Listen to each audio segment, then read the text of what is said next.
if I were to be starting all the way back over in real estate, day one, if I was a newbie agent, what would I do now that I know what I know? And so real quick, backstory on me, if you are just kind of getting to know who I am and you maybe don't know my full story, is that I've been in real estate for about 13 years now. I got started in 2008, which we all know that was the best time to get into real estate, right?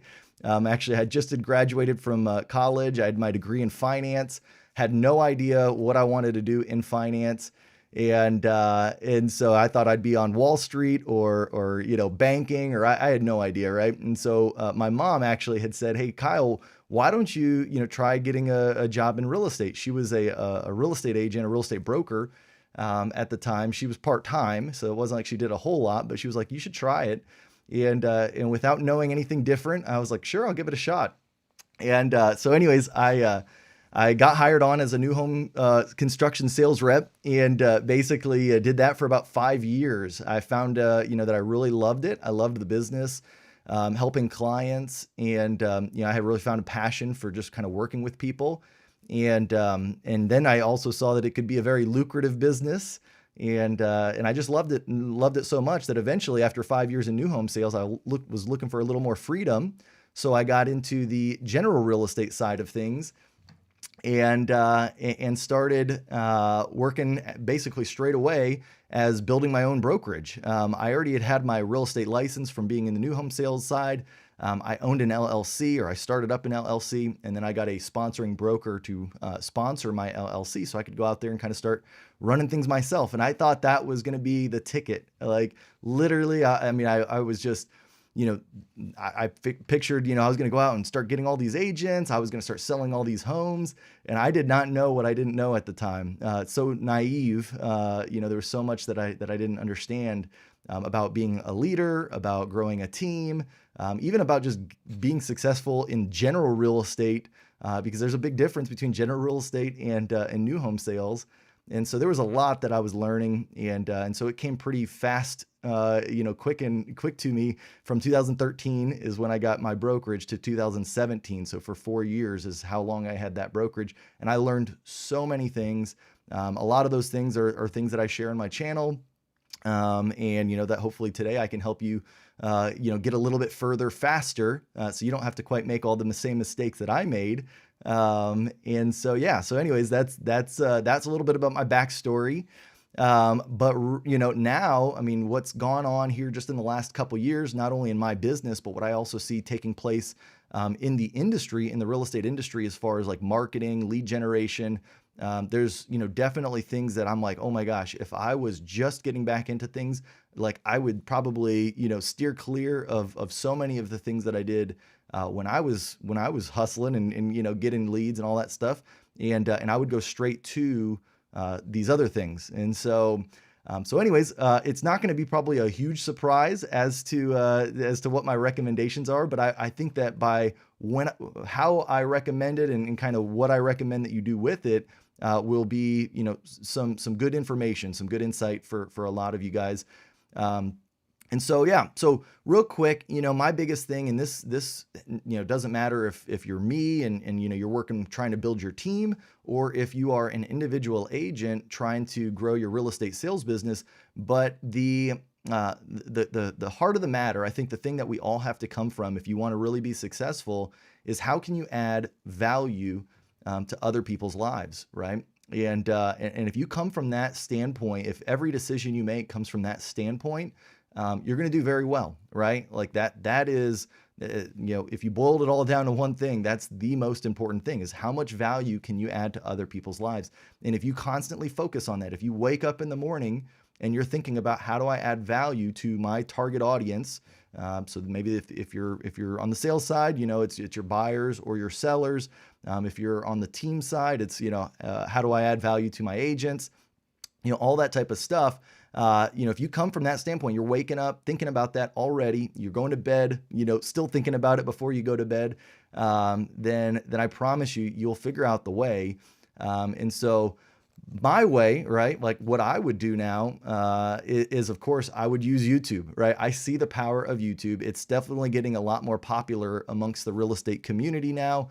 And It's funny because like I used to use YouTube for my real estate sales business, but I used it so wrong, right? Like I was using it to post like my listing videos, just like random videos. I don't know. I don't even know what I was doing on YouTube, to be quite honest with you. And then I'd get so discouraged. I'd be like, oh my gosh, I only got like 2 views, 6 views. And then I like stopped doing the whole thing altogether.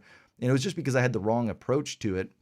And knowing what I know now, and seeing a lot of agents that are having massive success on YouTube, it's a whole different strategy, right? But the beauty of when you do this strategy right, is that you're able to basically connect with people that are maybe moving into your market. Most of them, I would say, are looking to move to your area. That's I've got quite a few agents on my team that are into the YouTube game, and they share with me kind of their findings and whatnot. And most of them are, out of state or out of the city or whatever, and they're moving to your area. And they're doing searches on YouTube, and they're pulling up your channel, right? And depending on what keywords and what type of videos you're making, hopefully you're showing up for those queries. And so, one of the cool things that I think now, that YouTube happens is like you get on YouTube and you make a video, you're providing value to your target audience. They watch your video, and sure enough, most of them don't have realtors because they're moving into the area, so they don't know somebody that they already trust. All you have to have is a very basic call to action in your description, and literally that's like your funnel, right? Like I know somebody, one of my agents, that they just put a Calendly link in their description of all their videos, and they book appointment after appointment after appointment every single month. They've gone from doing about $8 million in volume before YouTube to doing roughly about $30 million in volume just in 1 year since starting their YouTube channel. They've got about 30 videos on their channel. And so it's like, I was blown away by that. And I was like, oh my gosh, that's a really key opportunity to start up a business. Now, granted, I will say, and even from seeing my own channel, seeing from my agents' channels, like what they're doing, it takes about 6 months, 7 months. And this is like, if you're going after it before you really do see some meaningful traction, you might get, a couple deals here or there in the first 6 months, but it's really not going to start hitting really hard until about 6, 7, 8 months in, depending on how many videos you're publishing. And of course, the quality of your videos, if you're obviously doing a good job on producing those videos. And so there is something, a lot of agents, they get in the business, they need money right away, right? So you're like, well, I can't wait 7 months or 6 months before I have a commission check. And so that's where, and I talk about this on my on my channel too. I think that you have to have kind of two different philosophies of lead generation. You need to start thinking attraction lead generation, which attraction lead generation is going to be something like YouTube, something like blogging, right? Where you're putting out content and you're attracting people to you. You're not having to cold call and prospect and do all this type of stuff. That's a whole separate. And then you've got the prospecting side, right? Where you actually have to actively go out there and pursue things, do some sort of lead generation strategy. Now, and this is why I feel attraction is a better strategy, because it's much more easily scalable than the out there prospecting strategy. Not that, you can, of course, build scalable prospecting teams where you're hiring inside sales agents and you're, doing all this sorts of stuff. But if you build an attraction-based business, where you're attracting your leads, that's much more easily scalable than the other, right? Where because most of the time, if you're prospecting, it's how much time can you prospect, right? And the only way you can do more of it is you have to hire somebody else, and then it starts to get a little expensive and all that type of stuff. So, but in the beginning, you're going to have to incorporate some of the prospecting strategy to be able to get some leads right away, right? And so, what I would recommend there is doing some form of like an open house strategy, where you're basically identifying a target area, very small niche area, and you're becoming the expert on that particular neighborhood. You've got, maybe that'll be one of the first YouTube videos you do, is kind of that area, a piece on that area. But then you also are doing open houses routinely for other agents. You don't have to do them just on your own listings. You can do them for other agents with permission, of course. And, but start targeting one specific neighborhood or one specific zip code. Don't just be doing open houses willy-nilly all over the city, right? And so, And so you do open houses, you start getting some buyer leads, you start becoming an expert on an area, and you just are out there in the field. You're going to be talking to people, you're going to get familiar with stuff. And honestly, like I would do that approach. I would try and do, at minimum 2 open houses a week. But if you're really, motivated and you've got time on your hands, you could maybe do 3. And the reason why I say 2, and not something like 5 or 6 is because remember, I mean, you still are going to be building your attraction-based business during this time, and that's going to take some of your time.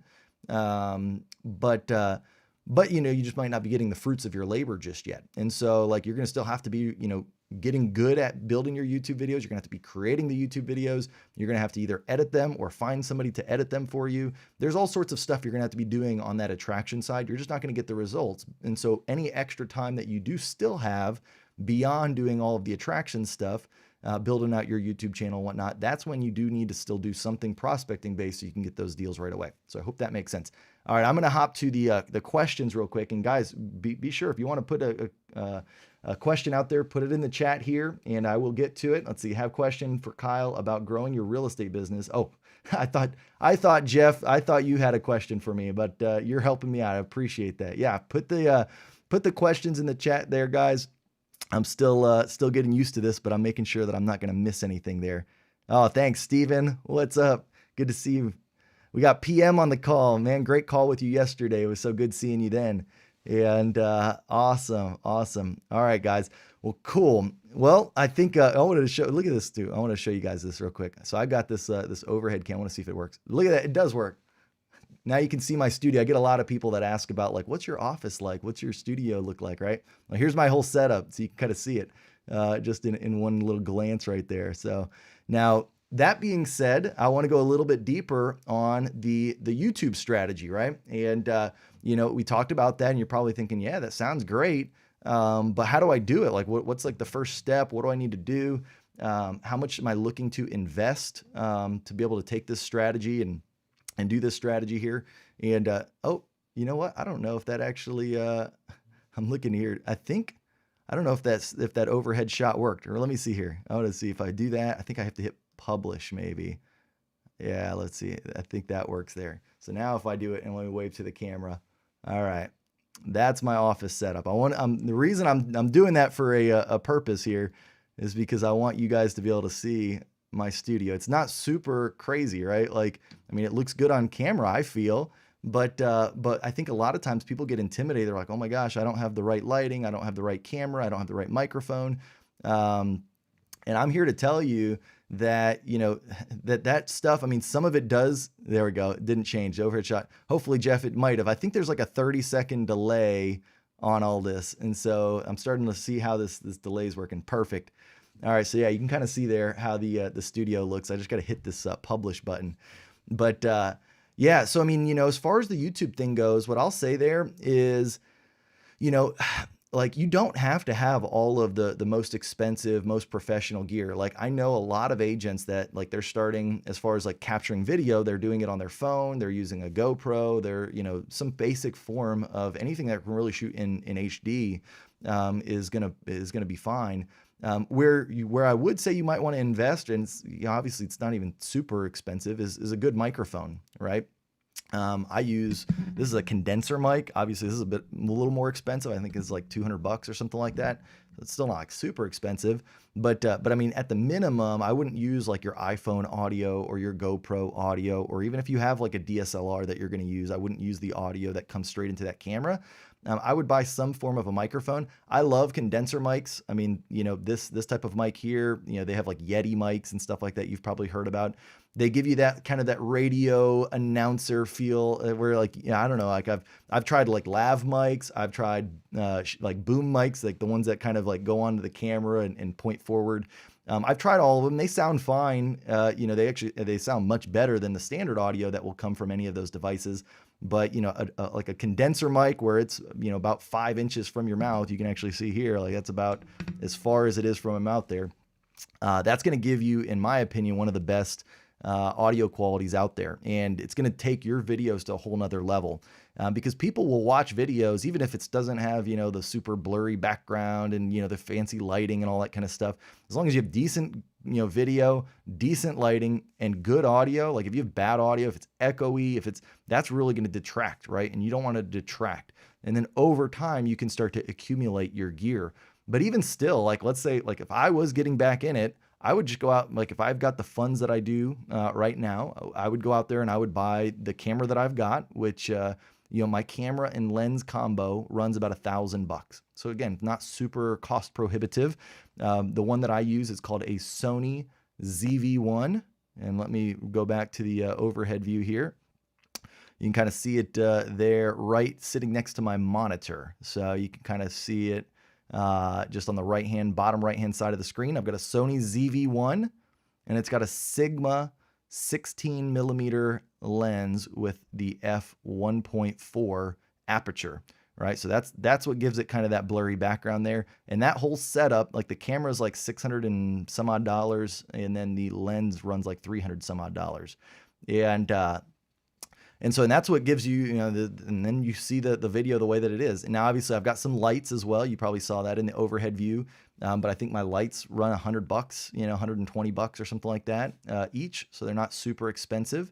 And so really, I mean, if you're talking about building a studio setup, a mic, a camera, lighting, even these like RGB lights behind me here, you could be all in for like $1,500 or less if you really, really wanted to. And that's going to give you exactly what you see here. So I mean, that's not going to be some of you that maybe is in your budget right now. Some of you, maybe you got to strive to get there, right? But within one closing, quite honestly, you could, you close one deal, you should be able to afford that if you're reinvesting into your business. And so, yeah. So anyways, that's like on the equipment side, and I've even got a whole piece on my blog that I can share with you guys, and you can go see where it has all of my equipment that I use, and you can go purchase it yourself if you're ready for that type of thing. But let's see, we got a question here from Steven. How much time do you to consider thumbnails and YouTube headlines? At the end of the day, you got to get clicks, but then you have to keep the viewers. That's right. Yeah. So absolutely. So good question, Steven. Basically, what I do as far as coming up with my headlines and all that kind of stuff, and let me see, guys, give me a thumbs up if you can actually see this on. I think what's interesting is I think I've got to hit this publish thing every single time I like make a little change. So if I wanted to pull up this this question that Steven just put up there, I think I got to hit publish. I'm still learning. I think let's see here if Steven's question comes up on the screen here.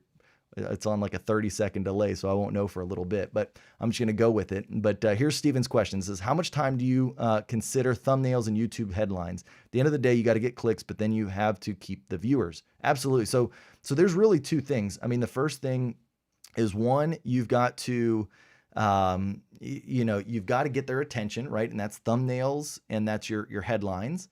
And then you have retention, right? Like those are the main ranking factors on whether or not your video is gonna do well compared to other videos that are targeting the same keywords or in the same niche. And so for, I do take some time as far as like headlines go. My headlines essentially are keywords. So, I mean, that's going to be your keyword research that you need to do. And then thumbnails, I actually used to do all my own thumbnails. I'd create them on Canva. I'd kind of like get some ideas based on, other successful YouTubers, like what they're doing in their thumbnails. Obviously, you see it. I mean, everybody sees my thumbnails. You got to have, your headshot, your face, like with some kind of an emotion on it that draws people in. You want to see the whites of their eyes typically. I mean, there's a lot of these like little, technical details about them, but once you see, if you just see mine, like, I mean, that's pretty much how most of them are going to go. Now, since me doing them on Canva, I have since hired somebody that does my thumbnails for me. And literally, I mean, I pay him, I think it's $7 per thumbnail. And all I have to do is I give him the headline or the keyword that I'm going after. And then typically what ends up, there's a second column, is I'll give him the headline just so he knows like what the video's about, so he can kind of format the thumbnail the way that I want it. But then I put a second column, which is like the actual text that I want in the thumbnails, because a lot of times, what a lot of YouTubers do, I did the same thing in the beginning, is I would just restate the headline in the thumbnail. And typically you don't want to do that. Sometimes you kind of have to. I mean, there may not be some way to like rephrase it, but most of the time, if you can like come from a different angle with the text in your thumbnail, you're going to be better off. And you want to keep it to like only a few words, 3, 4, 5 words, maybe max, in the actual thumbnail. And so the headline and then the text in the thumbnail are going to be two different things. But the headline is typically going to be, I always start the headline with whatever my key phrase is that I'm trying to rank. So, if mine was, seller listing, or let's say listing marketing plan, right? Like if that was my headline that I wanted to go after, or the keyword that I wanted to go after was listing marketing plan, my headline for the video might be like, my entire seller listing, or my entire listing marketing plan in 7 easy steps, or something like that, right? Or I'm just kind of making this up as we go, but you want to have the keyword that you're going for somewhere near the beginning of the headline, and then you want to have some kind of like extra information about like how you're going to give that information to them, right? Like if it's a case study, if it's a whatever it is, you're going to use something at the end just to kind of like grab their attention as well. You don't want to just use like seller list or listing marketing plan. Like that would not be a good headline. So you want to make sure that you put both those. And so here's the thing. Now we get to the time that it takes me to do that. I actually dedicate, like I'm a big time, like a blocking kind of a person. I don't want to like have to dedicate time every single day or even every single week to doing this kind of stuff. So like I do my keyword research like usually once a month. Sometimes maybe I can do enough keyword research where it keeps me good for like 2 months. And literally I'll just look at all of these different keywords. I'll sit down for multiple hours, 3, 4 hours, maybe 5 hours, I don't know, and just kind of like really get fixated on like what are going to be the next videos that I go after for the next like 2 months. Right. And I start doing keyword research. I'm like, oh, that's a good topic. That's underserved. Like, and I've got different videos that talk about how to do keyword research. I use a tool called Ahrefs, like the letter A and then H and then refs, refs.com. And I use that to help me do my keyword research. And basically, because the way that my workflow is I actually start with my blog first, right? So I create my blog, which it's the same process for creating headlines on a blog as it is for, for a YouTube video. And so typically, and then same thing, most people that are searching for something on Google, a lot of that will carry over onto YouTube as well. Google's the #1 search engine in the world. YouTube is the #2 search engine in the world. Obviously, they're both owned by Google. So, I mean, they operate very similarly. So, if it works for one, chances are it's going to work for both. There's some things that maybe that's not exactly true. If it's like a very like visual type of a thing that you're going to have to show or explain, then of course, then it's maybe more for YouTube than it would be for blogging. But pretty much everything that you could do for blogging will translate for YouTube. So I sit down and I just literally spend, 4 or 5 hours knocking out keywords, looking at keywords that I want to go after.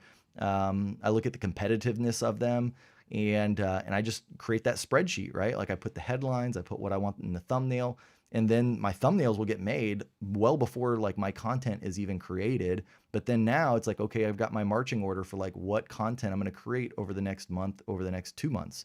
And so yeah, so I mean that is super important. It does take very much focused effort to do that. You don't want to just willy-nilly like make videos, without any rhyme or reason to them.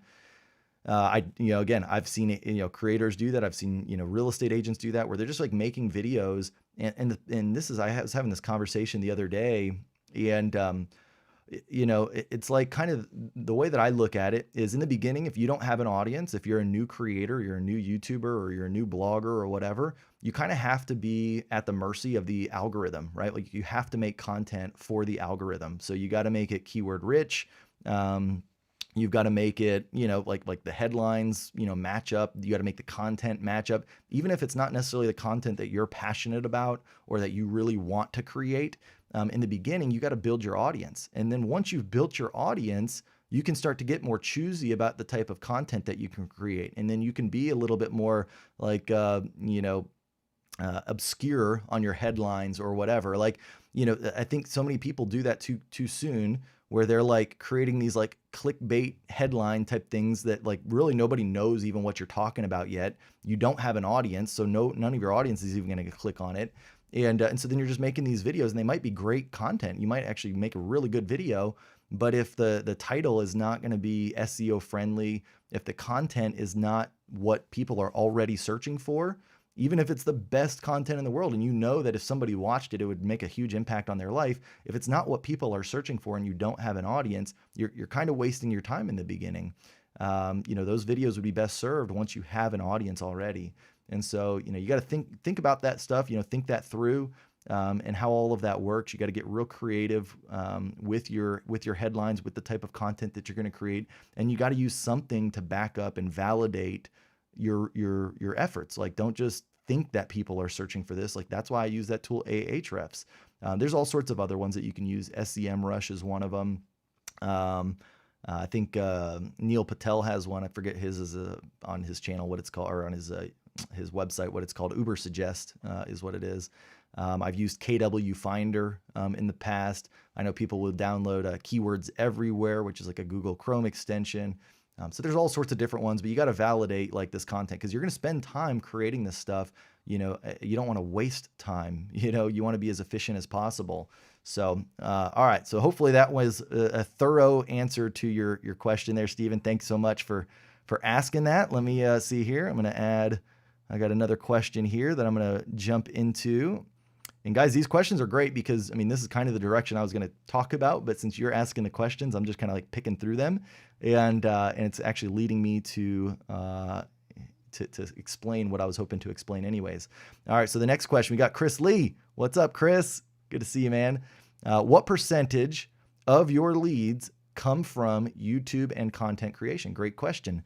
So now in my business, I'll be, totally honest with you guys. So like my business now is more on the recruiting side. Like I'm working to try and build my team here, right? So my leads are real estate agent leads, right? And I'm helping other agents build sales leads through YouTube, but my leads, if we're asking about mine, are for agents, right? And I would say I looked at my numbers the other day, and this year I had about 60 agents join my team, join with me here and partner with me. You can see my link down on the bottom left there. If you're interested in even considering what partnering looks like, you can click on that, or not click on it, but type in that link to your browser, and you can go see what it's like to partner with me.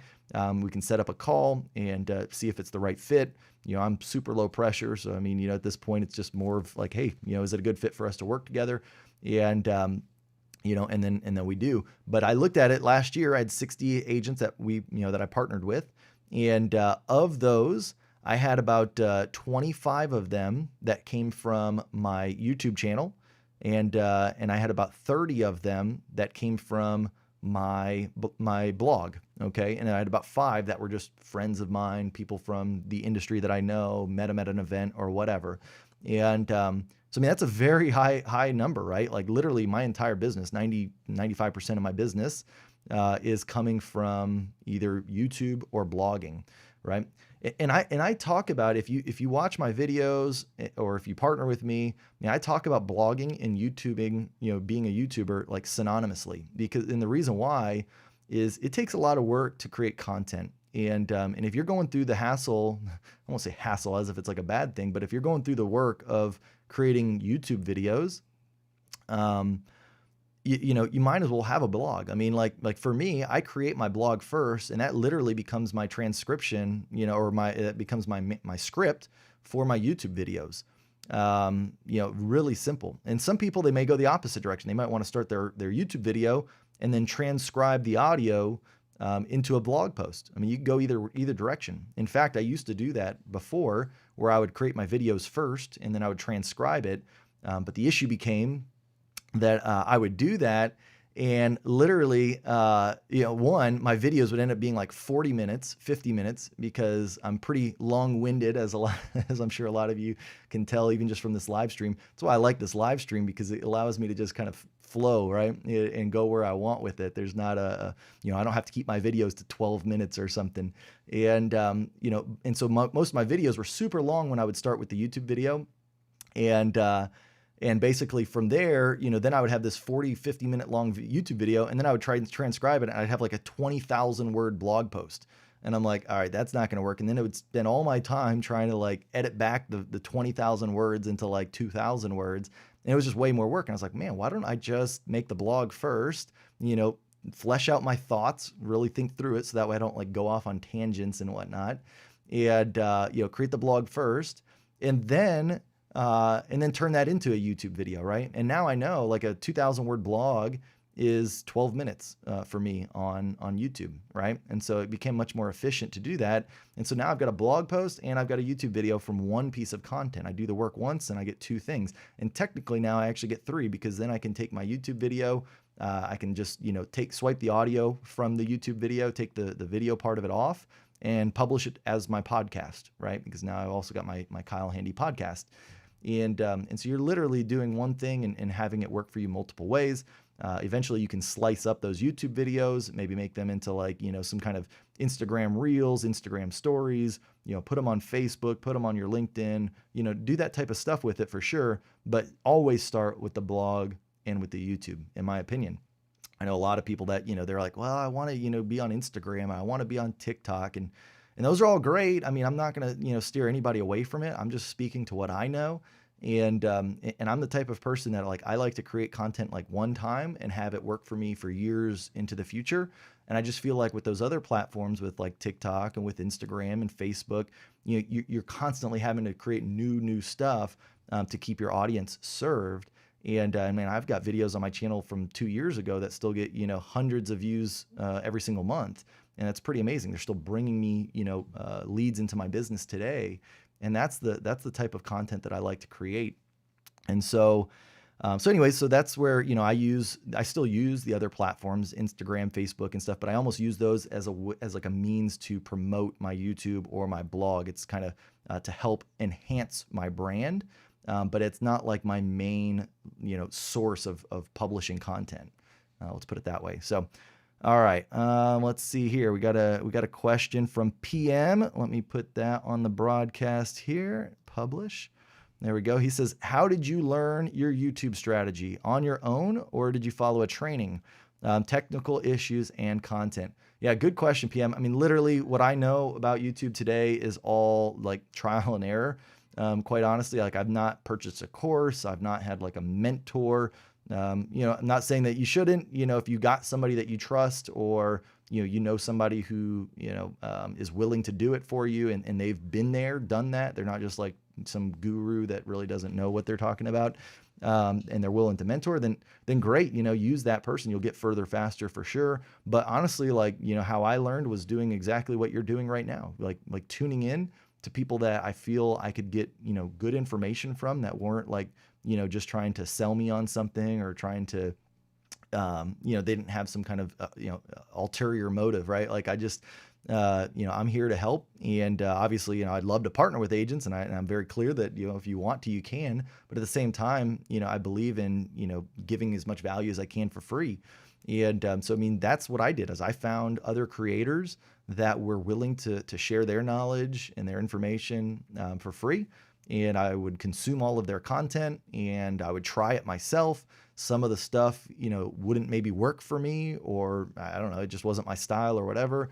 And then a lot of stuff did work, right? And so it was just mainly like kind of getting a tip, figuring it out, doing it, putting it into practice. And then, and then you go to the next thing, and then you get better at some other thing. There's always all these little facets, with YouTube or with blogging or with being a real estate agent in general.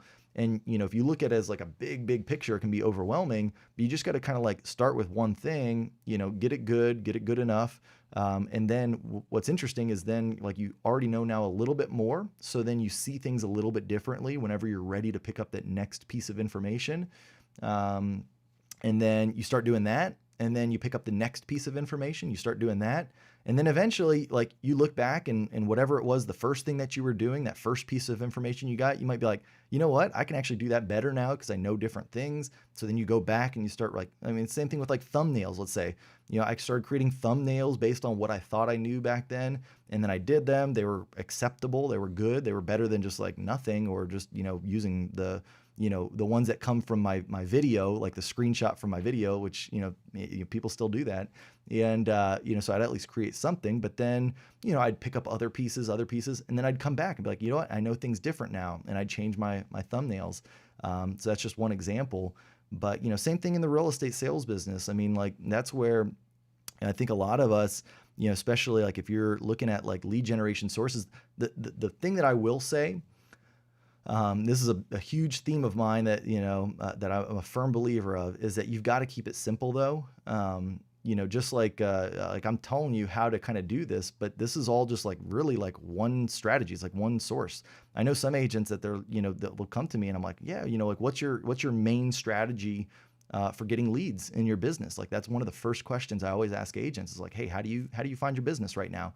And I always know, if the agent is, pretty successful or not based on how they answer that. Like, if they would go straight to, well, like it's sphere of influence. Like I get, 90% of my business from the sphere of influence. I'm, constantly reaching out to my network and da da da da.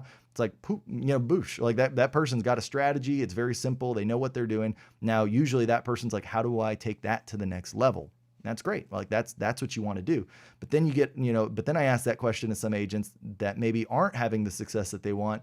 And usually their response is something like, well, I did an open house last week, but then I also am on Red X and I'm, calling expired listings.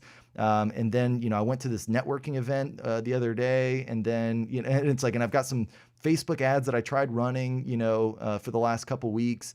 And I'm like, oh my gosh, like, that's the reason why you can't have success is because you're not mastering anything. So find somebody who's doing one strategy that you want to do, that you feel like you could be passionate about it and you could become good at it and just become as much of an expert as you possibly can on that. So, all right, let's see here.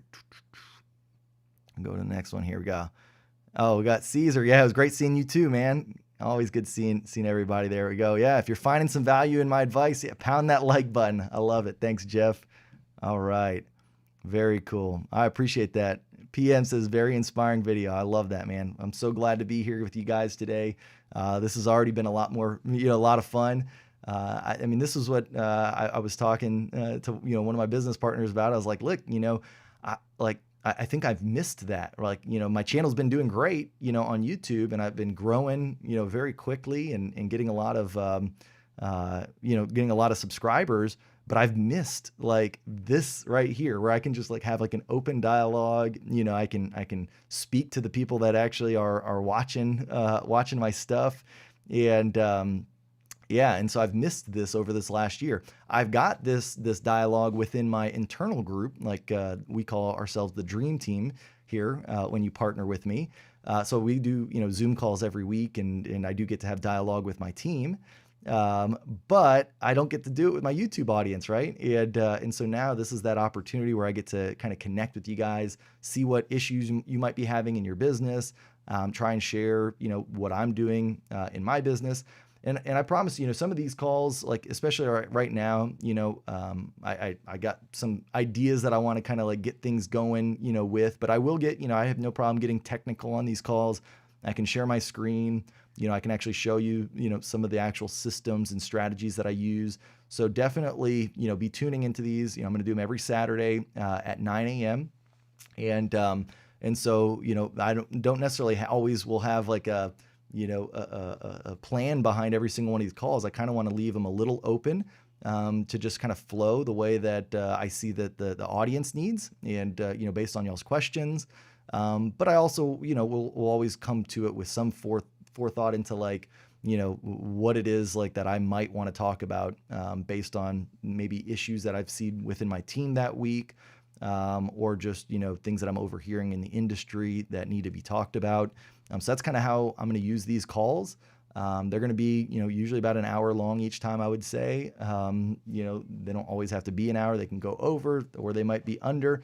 I also, like I say, the big thing that I'm going to do as I get, the audience and the, people start growing as far as on this call, I see more and more audience members, is I'd love to open it up to where, I've got people on that are willing to have their business be looked at, whether it's their YouTube business, whether it's the, ads or whatever it is that you're into, I've done it all, right? Or I've done most of it all, I would say. There's not a whole lot within residential real estate lead generation that I haven't tried.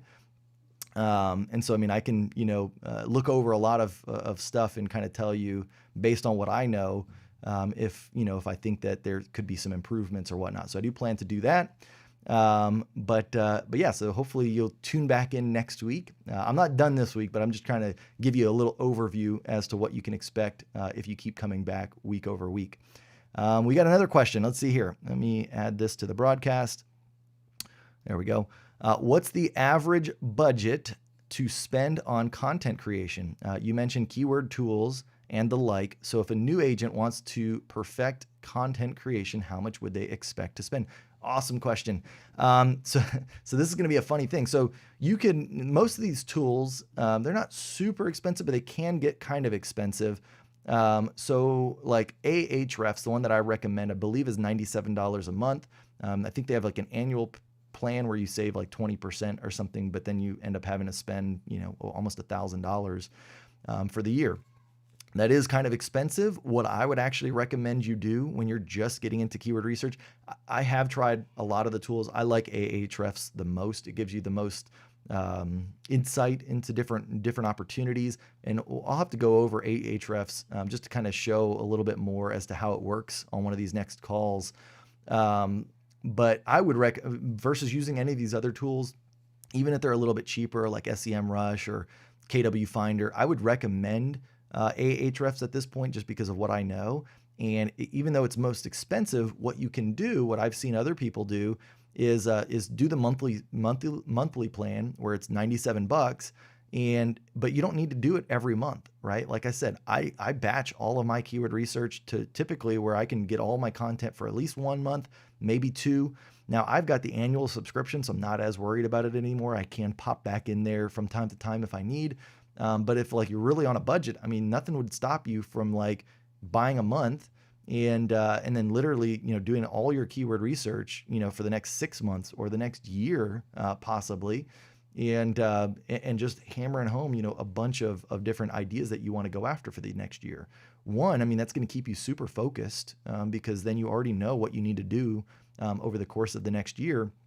But then two, you're going to save all that money, right? So for $100, you could do that, right? And it's going to take a little time to get used to the platform of Ahrefs. There's a lot of different things you can do with it. So, I mean, some of that first month when you do purchase the software, it's going to be just kind of like learning it. But, I would say if you're really active in it, you'll get it within a few days, and then, you'll be pretty fluent in it, and you'll be able to start, blasting out keywords pretty quickly. And so, I would say, and as far as like real estate sales guys, here's the other thing that I'll tell you. There is not that many different ideas for videos that actually work right now for real estate agents on YouTube, right? Like there's like a core set, I would say, of like 20 videos that you need to make as a real estate agent right away. Right, the first 20 videos you need to make. And then some of them will start to get a little bit more like focused on your particular area, your particular niche. They're all going to focus on your area. So don't hear me wrong, but like, let's just say, for instance, what the videos that you'll see that are getting views and stuff like that right now are like the pros and cons of living in San Antonio, Texas. Like you've got to have that video. Like, I mean, yes, there's a lot of other YouTube creators that probably have done that in your city, especially if you're in a bigger city. But here's the thing is like people connect with different types of people, right? So just because somebody's already created that video, or maybe 2 or 3 other agents have created that same video, people are going to relate to you differently, or you might make a better video than that other person. There's all those things. And so like go to somebody's channel on YouTube. Like if you just go like, and you can look in your own market, you can look in other markets, like, type in San Antonio, Texas real estate, or type in San Diego, real estate, and then just like see like what channels are coming up most frequently, and then go to their channel. What videos have they created, and which of those videos are getting the most views? So you can start there, and that doesn't even really take getting a keyword research tool, right? But that's going to get you like your first 20, maybe 30 videos that you need to make in your niche, right? So it's like pros and cons, things you need to know. I've actually got a list. I'll try and I'll put that in the comments. I'll pin it as a comment here. So you're gonna have to like watch this back, I guess, or you're gonna have to come back to this video after I'm done making it, because I'm gonna have to go get it. But I've got a guide. It's basically like the 100 videos that you need to make on YouTube, right? And literally it is like those 30 plus, then I actually did the keyword research for San Antonio. But you would just have to insert your city name to it, right? And so what I mean by that is, let me go to, let me see if I can pull this up real quick, guys. Let's see, YouTube. See if I can find this quickly and easily. If nothing else, I know it's on my Canva still, so let me grab it off my Canva here. All right, here we go. Yeah, look at this here. I'm gonna share my screen. Let's see if this works. This will be the first time I've done this. There we go, publish. All right, let me see if y'all can see that. Give me a little comment or a thumbs up letting me know you can see this. So here's my guide. It's 100 real estate YouTube video ideas, right? I made this as like one of the freebie giveaways on my website, on my blog. I'll give it to everybody. I mean, it's free. I'll just put the link in the pinned comments here at the end. But here's the videos. Like, here's what you need to create, right? Moving to, insert your city. That would be that is seriously one video that gets a lot of views on YouTube. How much does it really cost to live in your city? Insert your city, right? San Antonio. Top 5 pros and cons of moving to your city. Searching where you live in your city, right? Hopefully, let me see if I can make that a little bit bigger too. Hopefully y'all can see that. Where to live in, and then insert your city, right? And then insert a large neighborhood, or at least the neighborhood that you really want to focus in on at the beginning. Eventually, you can start making multiple ones of these. Where to live in San Antonio, Alamo Ranch, right? Like that's like a big area. Where to live in San Antonio, Alamo Heights, right? Like dash Alamo Heights. So like these are all different like sub-segments of the city of San Antonio. New homes for sale in, insert your city, what they don't tell you. So that's like the part where we talked about earlier on the headline side of it, where you want to have your keyword, and then you want to maybe put, because you get about 70 characters that you want to keep your headline to. So you want to fill up those 70 characters. Like if your headline's only like 40, you're missing some. You should probably put something else at the end there that creates intrigue or interest or something like that, right? Sometimes your headline is going to take all 70 characters, and that's okay. But you want to kind of stick to 7D. Top 5 reasons to raise a family in, insert your city. The cost of living in, insert your city, is changing, right? Look at, so I mean, literally, I'll put this in there. You guys can go and download this. I'll put the link again. It'll be a pinned comment. So give me some time to make sure that I got the links right. I just created this like last week. So I'll put that in there for you guys to have. And so let me go back to my default scene. There we go. And hopefully, I think, yeah. All right. Chris says, give me the thumbs up. All right. So hopefully I answered that question well for you. All right. Now let's see here. How do I get rid of that? There we go. Publish. All right, perfect. We got one more question, and then guys, I'm going to log off here. We've got some stuff we're doing this weekend, and so I've got, like I say, about 5-6 more minutes here, and then I'm going to log off. But I just want to say, though, again, I'm so excited. This has been a lot of fun already. I'm looking forward to doing a lot more of these. As you can tell, I'm super passionate about helping agents win. I mean, that's at the end of the game. Like that's what I want for agents. That's what I want for my audience. I do believe there's a lot of fake gurus. There's a lot of fake coaches out there. There's a lot of fake lead generation companies out there, all promising to sell real estate agents success. And it's not true, right? Like it's not real. And so I feel that there's a need to get this information out there to agents, because I'm a big abundance guy. I don't believe that we can't all win together. I think that the industry typically, as real estate agents, are very, people hold their cards close to their vest, and they don't, no pun intended, and they don't want to share like what's working. But at the end of the day, I believe that if you come from a standpoint of value, you're a professional. There's a lot of agents that can win. It doesn't have to be like that 90-10 principle where it's like 90% of the agents are only doing 10%, and 10% of the agents are doing 90% of the business. I think that can kind of shift a little bit, right? And And so that's why I'm loving, loving doing this, loving to share these ideas with you guys. And so, all right, so let's head over to, we got one question here, Mighty Wash. Let's add this to the broadcast here. He asks, he or she asks, I have a database of about 3,000 clients from a different type of a business. How would you try to engage, connect, or attract them to my new real estate business? How would you do it? Great question. All right. So, I guess, I don't know what that business was as far as how you got your clients. Maybe it was hopefully maybe it was a service-based business where they have interacted with you. Maybe they know who you are already. They know your personality. They know your professionalism, all that type of stuff. That's like the highest level of a database. If you had a service business before, and they already kind of know you, then yeah, I mean, that's a very relevant database to go into for real estate. And quite honestly, what I would do is, I mean, with those 3,000 people, that's a lot of people to just start like dialing, but I would do it, right? Like I would put that list into like a dialer system like RedX or Mojo, and I would just have some kind of like not like a script, like word for word, but I would have some form of like an agenda of when I get on those calls, what I'm going to say. So I'd say, hey, Mr. and Mrs. Smith, you probably know me from, this business. I hope that you've been satisfied as a client or a customer of mine, over those years. And obviously, I don't know if you're still doing it or maybe you've moved on, but you would say that in your script, like, hey, and by the way, I'm still doing that business. Or, hey, and I've moved on to that business now. I've got a huge demand from my client base for, real estate. And so I want to serve those needs. I'd love to, to just, kind of get to know your needs around that type of product, around real estate. And, is there anything that I can possibly do for you or anybody that right now when it comes to real estate? And literally, I mean, I would have that phone call with 3,000 people, and you might refine that script as you start making your calls and you see what direction those calls are going in. But that's how I would do it right away is I would get on the phone and start doing that, right? Like that is that's a huge win for you. I mean, that's literally like the type of business that I had coming into general real estate. Like I had worked in new home sales for 5 years, as I mentioned, and I believe that my success in general real estate early on was because I had a past client database of like 500 people that I had sold to in new home sales. So I wasn't starting like what most agents start with, where they have nothing, zero.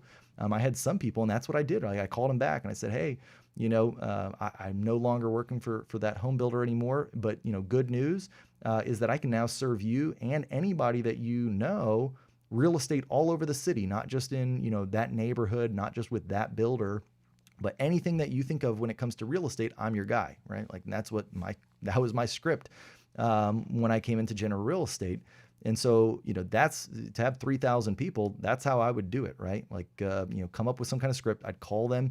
If for some reason, maybe it wasn't a service-based business, maybe you don't have phone numbers or something, you got to do the same thing, but, do it in email style, do it whatever way you have it. Use that database. That is powerful. Don't just let it be nothing.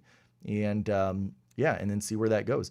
You can also, I mean, of course, with social media now, you can friend those people on Facebook if you're not already, or Instagram, whatever platform you're on.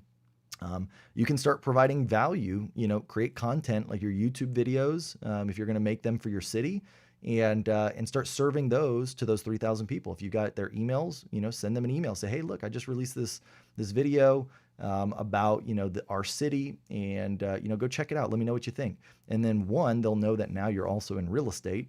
But then two, you get to show your expertise, right? That's the beautiful thing about YouTube is you come on video.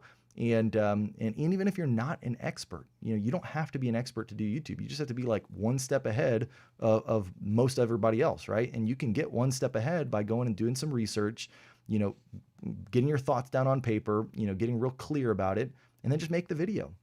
Hit record, then hit publish. Those are the two steps, right? Like I know too many people that they won't hit record. So that's the first hindrance. Then I know a lot of agents or a lot of, YouTube creators that will record it, but then they won't publish it, right? Like it goes to, goes into non-existence and they never end up using it. So, don't let that be you in the beginning. Hit record, hit publish, and then improve over time. That's really the only way that we can get there. So,